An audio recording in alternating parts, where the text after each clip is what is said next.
Hello बच्चों, कैसे हैं आप सब लोग।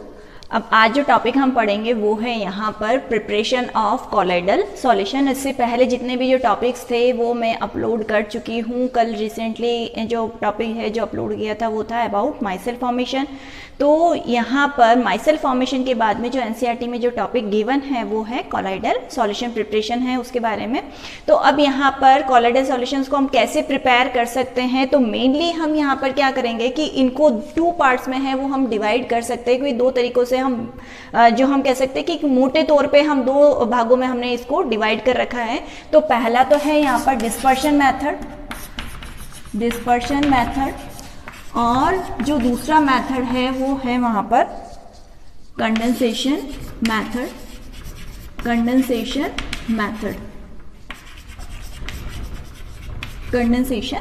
तो इस तरीके से ये 2 टाइप्स हो गए यहाँ पर, डिस्पर्शन मेथड और कंडेंसेशन मेथड।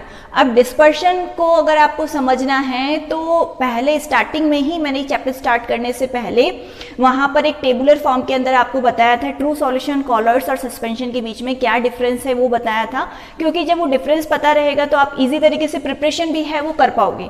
डिस्पर्शन में क्या होगा कि हम वहाँ पर जो लार्जर पार्टिकल्स है उनको डिसइंटीग्रेट करेंगे, मतलब तोड़ेंगे, तो वहां पर वो कॉलॉइडल रेंज में आ जाएंगे। अब बड़ा जो कॉलॉइडल से बड़ा जो साइज किसका होता है, सस्पेंशन वाले पार्टिकल्स का। तो सस्पेंशन वाले पार्टिकल्स को जब ब्रेक डाउन किया जाएगा, उनको तोड़ा जाएगा, डिसइंटीग्रेट किया जाएगा, तो वो कॉलॉइड्स की रेंज में आ जाएंगे। तो वो मेथड किस में इंक्लूड हो गया, डिस्पर्शन के अंदर। कंडेंसेशन में क्या होगा कि अगर जैसे पार्टिकल्स का साइज बहुत स्मॉलर है, ट्रू सॉल्यूशंस की कैटेगरी में आ रहा है, और वो पार्टिकल्स जब आपस में मर्ज होंगे तो वहां पर बन जाएगा कंडेंसेशन मेथड के थ्रू कॉलॉइड्स फॉर्मेशन। ठीक है, तो ये 2 तरीके हो गए। डिस्पर्शन में हम तोड़ रहे हैं स्मॉलर पार्टिकल के अंदर जिसमें कॉलॉइडल रेंज में आ रहा है। कंडेंसेशन के अंदर जिसके अंदर ऑलरेडी स्मॉल है साइज, वहां पर वो मॉलिक्यूल्स क्या हो रहे हैं, एटम्स क्या हो रहे हैं, एग्रीगेट हो रहे हैं, और वहां पर वो बना रहे हैं कॉलॉइड्स। ठीक है, तो यहाँ पर मेजर तौर पर हमने इनको 2 भागों में डिवाइड कर लिया। अब जो एनसीईआरटी में है उन्हीं पर हम ज़्यादा ध्यान देंगे। तो डिस्पर्शन के अंदर जो सबसे पहला जो मैथड है वो है मैकेनिकल मैथड के अंदर वहां पर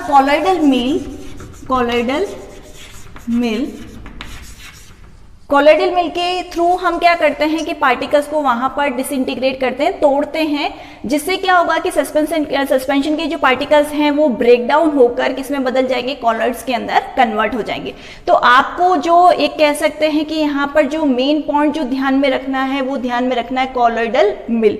अब मैकेनिकल मैथड है तो ऑब्वियस सी बात है कि यहाँ पर हम कोई केमिकल यूज नहीं कर रहे हैं, हम किसी और तरीके से नहीं कर रहे हैं, हम सिंपली वहां पर उसको मॉलिक्यूल्स को डिसइंटीग्रेट कर रहे हैं, एक मिल के अंदर डाल रहे हैं, जिसको हम लेमन लैंग्वेज में अगर बोले तो चक्की। तो उसके अंदर अगर हम डाल देंगे तो वहां पर वो जैसे ही उस पार्ट्स के बीच में आएगा, वो मिल के पार्ट्स के बीच में आएगा, तो वहां पर जो पार्टिकल्स का जो साइज है वो थोड़ा क्या हो जाएगा, छोटा हो जाएगा। छोटा होकर किस में आ जाएगा, कॉलॉइडल रेंज के अंदर आ जाएगा। तो यहाँ पर मैकेनिकल मेथड के थ्रू, कॉलॉइडल मिल के थ्रू हम क्या कर सकते हैं, वहां पर उसको कन्वर्ट कर सकते हैं, सस्पेंशन को वहां पर कन्वर्ट कर देंगे हम कॉलॉइडल रेंज के अंदर। अब एक छोटा सा फ्लो चार्ट हम बना लेते हैं ताकि हमको ईजी हो जाएगा याद रखना। कॉलॉइडल मिल रखा, कॉलॉइडल मिल में हम क्या करेंगे, सस्पेंशन पार्टिकल्स या सस्पेंशन या पीपीटी कुछ भी लिख सकते हो आप, यहाँ पर उसको डालेंगे और सस्पेंशन किस में कन्वर्ट हो जाएगा, ऑन डिसइंटीग्रेशन वर्ड याद नहीं रहता है तो आप ब्रेक डाउन भी लिख सकते हैं। On break down it will convert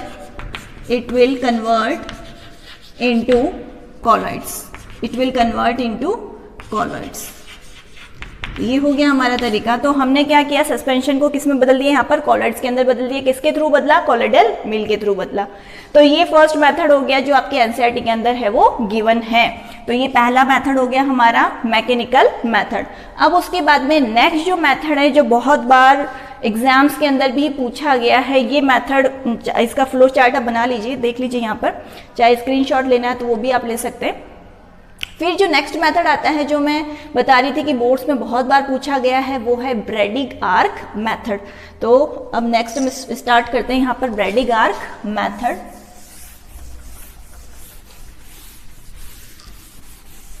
ब्रैडिग arc method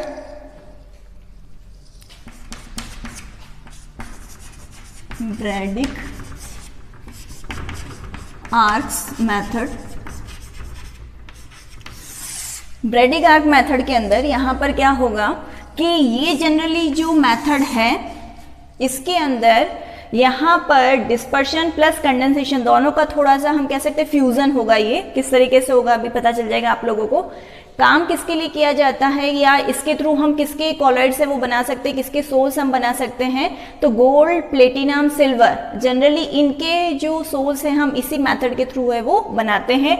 arc word यहाँ पर आ रहा है, मतलब जैसे हाई वहां पर इलेक्ट्रिक जो करंट है वो हमें पास करना पड़ेगा।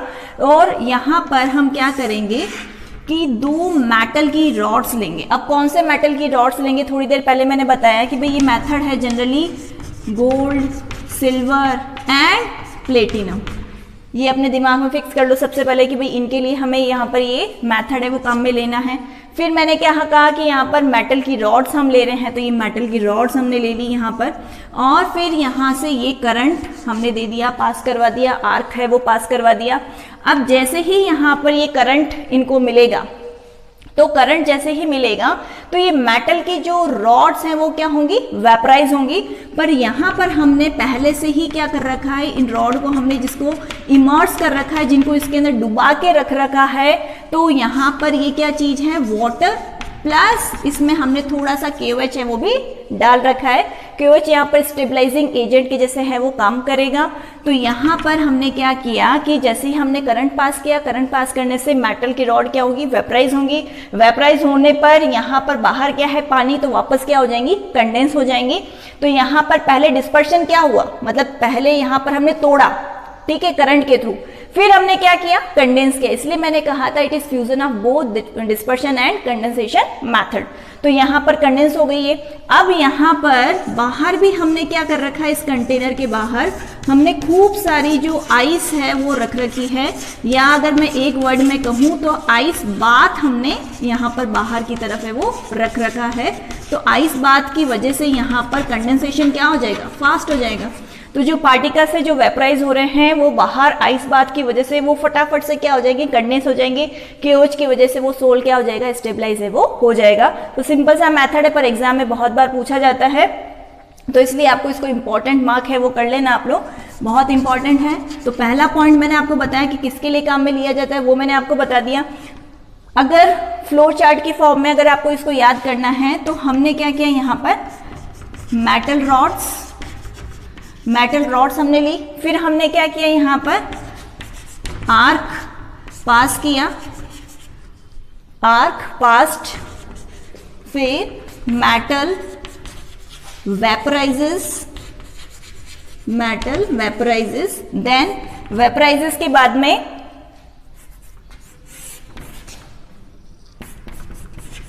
Metal particles get condensed due to ice bath की वजह से वो क्या हो जाएगा, कंडेंस हो जाएगा।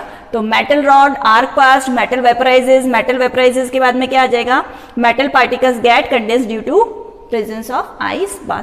तो बहुत सिंपल सा मैंने इस तरीके से आपको यहाँ पर एक फ्लो चार्ट के अंदर बता दिया। तो जब अगर आप इस तरीके से लर्न करोगे तो वहां पर आपको फायदा ये होगा कि एक फ्लो चार्ट के अंदर आपको बहुत इजी हो जाएगा उसको लर्न करना।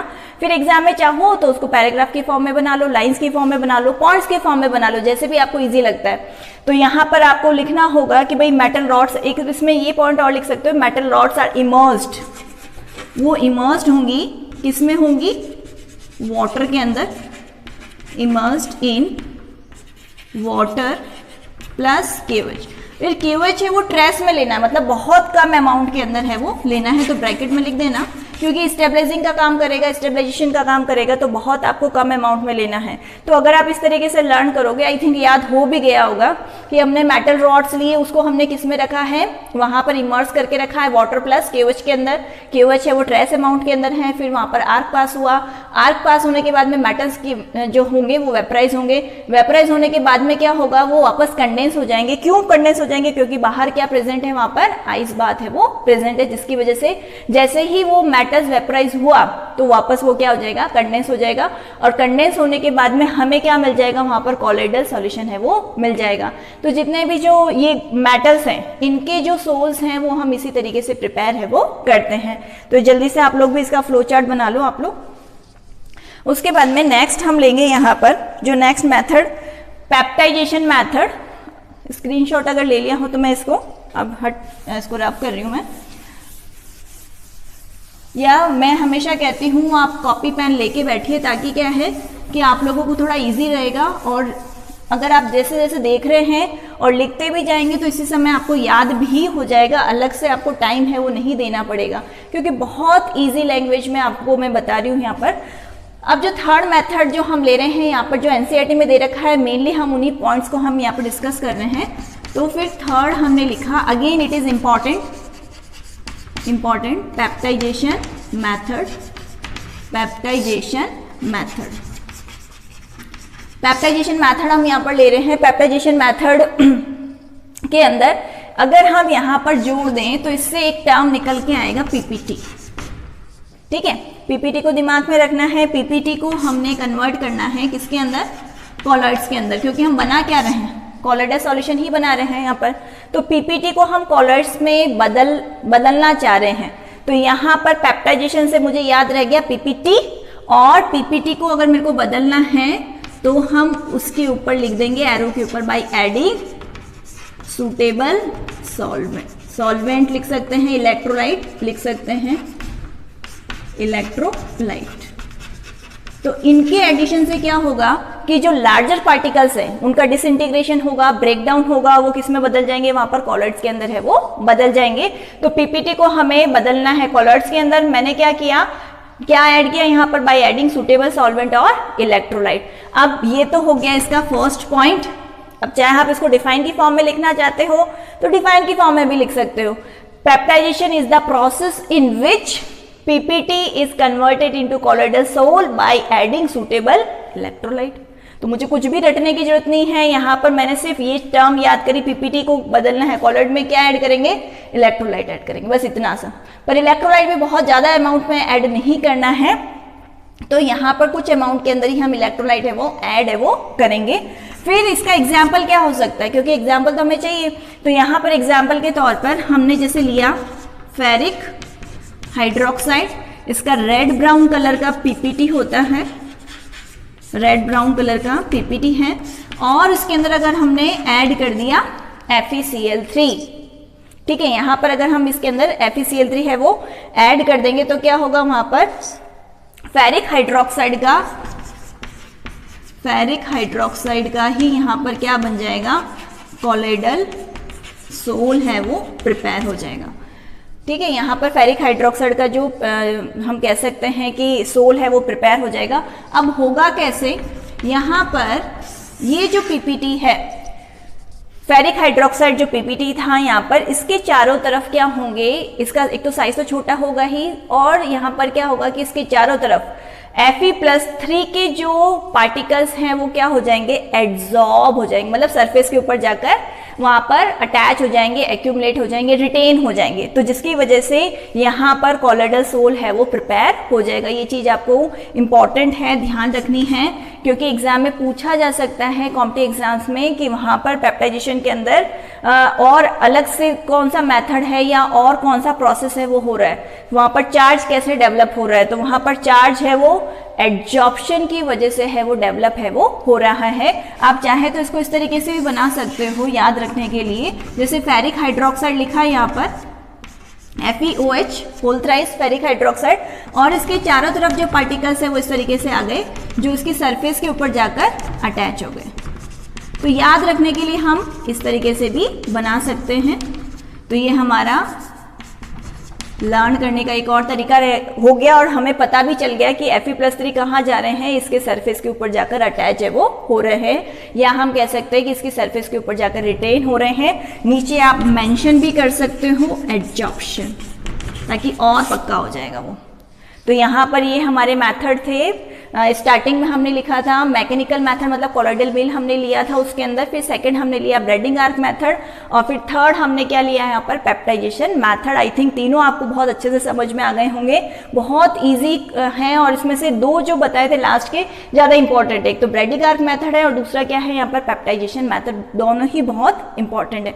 तो इनको तो आपको बिल्कुल भी स्किप है वो नहीं करना है। कोशिश हमेशा ये करो कि फ्लो चार्ट बना लो, रिएक्शन लिख लो, डायग्राम बना लो, हमेशा कुछ ऐसा करो जिससे क्वेश्चंस हैं वो फटाफट से आपको मतलब समझ में आ जाए, उनको रटने की आपको जरूरत नहीं पड़े, वो एक पिक्चर से आपके दिमाग में है वो क्लियर हो जाए। तो ये थे हमारे सारे डिस्पर्शन के मेथड। अब हम आगे बढ़ते हैं कंडेंसेशन मेथड्स के थ्रू।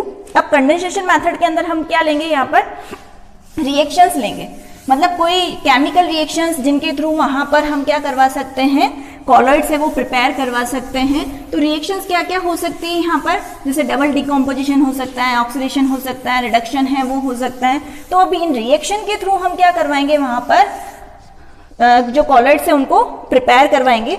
तो सबसे पहला यहाँ पर हम ले रहे हैं केमिकल मैथड। मैं बार बार कह रही हूँ ऐसे ही मेथड मैं ले रही हूँ क्योंकि जो एनसीईआरटी में दे रखे हैं, अदरवाइज कंडेंसेशन मेथड के अंदर एक्सचेंज ऑफ सॉल्वेंट भी है और वहाँ पर exchange by change of physical state भी है, बट हम यहाँ पर सिर्फ वही मेथड ले रहे हैं यहाँ पर जो आपके एनसीईआरटी के अंदर है। तो एनसीईआरटी के अंदर है वहाँ पर केमिकल मैथड। केमिकल मैथड का मतलब है किसी रिएक्शन के थ्रू हम वहाँ पर कैसे जो कॉलॉइड से वो फॉर्म करवा सकते हैं। तो उसमें सबसे पहला है double decomposition reaction. Double decomposition reaction, double decomposition reaction के अंदर जो रिएक्शन हम लेंगे यहाँ पर वो है आर्सेनिक ऑक्साइड प्लस H2S, मतलब हाइड्रोजन जो सल्फाइड है उसके साथ में अगर हम रिएक्शन करवाएं तो हमको यहाँ पर आर्सेनिक सल्फाइड है उसका सोल है वो मिल जाएगा यहाँ पर, और साथ में फॉर्म होगा वाटर मॉलिक्यूल। तो ये रिएक्शन हो जाएगी यहाँ पर आर्सेनिक ऑक्साइड H2S के साथ में रिएक्शन कराया, इन्होंने अपने आयंस क्या किए, एक्सचेंज किए, then there is a formation of arsenic sulphide. और यहाँ पर रिएक्शन को अगर हम बैलेंस करें तो इसके आगे 3 आ जाएगा और इधर 3 आ जाएगा, तो रिएक्शन है वो बैलेंस हो जाएगा।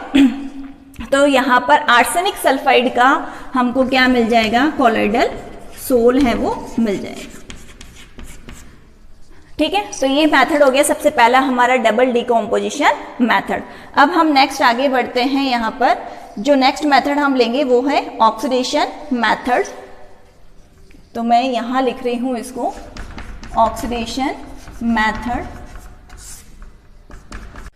अब ये ऑक्सीडेशन मेथड के अंदर जो हम रिएक्शन यहाँ पर लेंगे वो यहाँ पर हमने लिया, जैसे मेरे को सल्फर का सोल है वो प्रिपेयर करवाना है, तो यहाँ पर हाइड्रोजन सल्फाइड के साथ में अगर हम SO2 की रिएक्शन है वो अगर करवाते हैं, then there is a preparation of, एक तो वाटर है वो फॉर्म होगा, साथ ही सल्फर का जो सोल है वो प्रिपेयर हो जाएगा यहाँ पर। तो अगर हमको रिएक्शन है वो अगर बैलेंस करना है यहाँ पर, तो एक तो ये हो गया यहाँ पर, और साथ ही साथ 3, तो इस तरीके से रिएक्शन है वो बैलेंस हो गई हमारी। तो यहाँ पर इस पर्टिकुलर रिएक्शन के थ्रू हमने क्या बनाया, सल्फर का सोल है वो बनाया। अब यहाँ पर ऑक्सीडेशन कैसे हुआ, तो ऑक्सीडेशन जो हमने लोअर क्लासेस के अंदर पढ़ रखा है, रिमूवल ऑफ, यहाँ पर क्या हो रहा है, हाइड्रोजन हो रहा है, और वी कैन से ये अपनी एलिमेंटल स्टेट में आ रहा है, इलेक्ट्रॉन है वो लूज कर रहा है, that's why we can say it is oxidation method. अब उसके बाद में नेक्स्ट है वो हम यहाँ पर लेंगे रिडक्शन मैथड। तो रिडक्शन मेथड का मतलब क्या हो जाएगा, वहां पर या तो इलेक्ट्रॉन क्या करेगा, गेन करेगा, या फिर वहां पर क्या होगा, हाइड्रोजन का एडिशन होगा। दोनों ही पॉइंट्स है वो आ सकते हैं यहाँ पर। तो यहाँ पर हम नेक्स्ट मेथड ले रहे हैं रिडक्शन मेथड। रिडक्शन मेथड के लिए यहाँ पर हम प्रिपेयर करेंगे गोल्ड का sol. Reduction method, reduction method में जो हम रिएक्शन ले रहे हैं वो है AuCl3 plus SnCl2 gives us, यहाँ पर मैंने जैसे कहा था कि हम गोल्ड का सोल है वो प्रिपेयर करेंगे, तो यहाँ पर बन जाएगा Au प्लस SnCl4।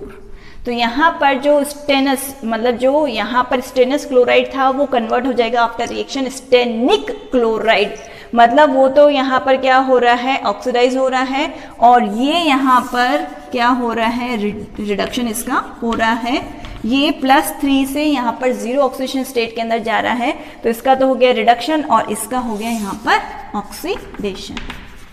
ठीक है, तो यहाँ पर रिडक्शन मेथड के थ्रू हमने क्या किया, गोल्ड को है वो प्रिपेयर किया, तो यहाँ पर गोल्ड सोल है वो आपको मिल जाएगा।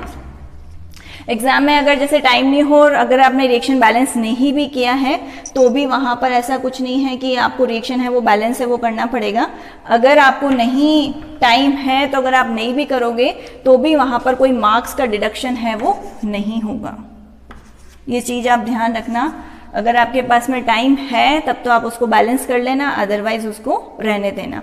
अब इसके अलावा रिड्यूसिंग एजेंट है वो काफ़ी सारे और भी हो सकते हैं, जैसे कि वहाँ पर जो रिड्यूसिंग एजेंट है वो फॉर्मल्डिहाइड है वो हो सकता है, या फिर वहाँ पर फिनाइल हाइड्रोजन हो सकता है, टैनिक एसिड है वो हो सकता है, जिनके थ्रू भी हम क्या कर सकते हैं, रिडक्शन है वो करवा सकते हैं। अब ये पर्टिकुलर मेथड है, इसको किस किस के लिए काम में लिया जाता है, तो अभी थोड़ी देर पहले मैंने आपको बताया गोल्ड के लिए। इसके अलावा यहाँ पर ये जो मेथड है वो गोल्ड, सिल्वर, प्लेटिनम, लेड, इनके लिए भी काम में है वो लिया जा सकता है। अब उसके बाद में नेक्स्ट हम यहाँ पर जो लास्ट मेथड है वो जो बच रहा है वो हम लेंगे यहाँ पर, वो है हाइड्रोलाइसिस। हाइड्रोलाइसिस का मतलब हो जाएगा वहाँ पर breakdown of bonds in presence of water molecule. Hydro का मतलब हो गया वाटर, लाइसिस का मतलब क्या हो गया, ब्रेकडाउन से हो गया। अब यहाँ पर ये चीज़ तो मैंने आपको बता दी कि वाटर की वजह से वहाँ पर हाइड्रोलाइसिस होगा, मतलब बॉन्ड्स हैं वो ब्रेक होंगे। अब एग्जाम्पल यहाँ पर क्या हो सकते हैं, जैसे एग्जाम्पल के तौर पर हम यहाँ पर ले सकते हैं जैसे FeCl3 + H2O। अब इसके साथ में वाटर के साथ में रिएक्शन हो रही है, आप देख ही रहे हैं, तो यहाँ से बॉन्ड टूटेगा और इस Cl की जगह क्या आ जाएगा, वहाँ पर हाइड्रोक्साइड आ जाएगा और साथ में क्या बन जाएगा, HCl है वो फॉर्म हो जाएगा। अगेन मैंने कहा कि अगर आपको आता है तो ठीक, और नहीं रिएक्शन बैलेंस अगर नहीं करना है तो भी कोई दिक्कत नहीं है। अगर आपको नहीं हो पा रही है, टाइम नहीं है, तो भी वहाँ पर कोई ऐसा फर्क है वो नहीं पड़ने वाला है। ठीक है, तो यहाँ पर इस तरीके से यहाँ पर ये फेरिक हाइड्रोक्साइड का रेड ब्राउन कलर का PPT है वो फॉर्म हो जाएगा। और मेथड का नाम मैंने जैसे बता ही दिया, हाइड्रोलाइसिस, वाटर की प्रेजेंस की वजह से वहाँ पर ब्रेकडाउन है वो होगा। तो ये कुछ मेथड्स थे जो आप लोगों के NCERT के अंदर गिवन है फॉर प्रिपरेशन ऑफ कॉलॉइड्स। ठीक है, तो इनमें से जो मैंने जैसे कहा कि जो इम्पॉर्टेंट है उनको तो आपको बहुत अच्छे से करना है, और मैंने आपको जो इन 2 हेडिंग्स के थ्रू बताया है यहाँ पर डिस्पर्शन और कंडेंसेशन के थ्रू, तो यहाँ पर ये आपको थोड़ा सा एक्स्ट्रा मैंने बता दिया है कॉम्पिटिटिव एग्जाम्स वगैरह के हिसाब से। बाकी आप लोगों के कोर्स में जो मेथड्स है वो सारे यहाँ पर हमारे क्लियर है वो हो चुके हैं। अब इनको घर पे इसी तरीके से आप फ्लो चार्ट बनाकर रिएक्शंस है वो समझ कर कि भाई ऑक्सीडेशन है तो क्या हुआ, रिडक्शन है तो क्या हुआ, डबल डिकम्पोजिशन में क्या हो रहा है, हाइड्रोलाइसिस में क्या हो रहा है, तो बेसिक चीजें आपको पता होनी चाहिए वहां पर कि हाइड्रोलाइसिस का मतलब क्या है, ऑक्सीडेशन का मतलब क्या है, रिडक्शन का मतलब क्या है, तब आप रिएक्शन को बिना रटे हैं वो यहाँ पर कर पाओगे। तो इसके बाद में नेक्स्ट जो प्योरिफिकेशन वाला टॉपिक है वो मैं लेकर आऊंगी आप लोगों के लिए। तब तक के लिए इसी को देखिए, प्रैक्टिस कीजिए, कॉपी में जरूर नोट डाउन कर लेना। Thank you.